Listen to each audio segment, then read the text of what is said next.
স্বেচ্ছাসেবক দল কেন্দ্রীয় কমিটি ইসলাম প্রবীণ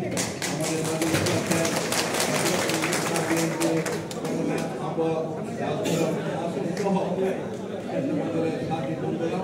সবাইকে জানাচ্ছি আমার ব্যক্তিগত পক্ষ থেকে সংগ্রামী শুভেচ্ছা অভিনন্দন।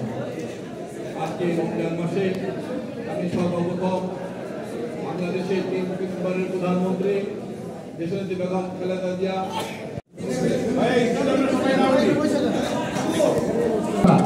অর্থাৎ ঢাকা 12 আসনের জাতীয়বাদী স্বেচ্ছাসেবক দলের নেতা সবাই বসে যাই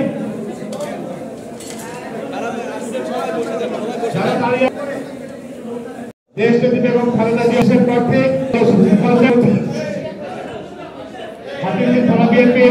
সংগ্রামী আহ্বায়ক সাবেক ছত্রতা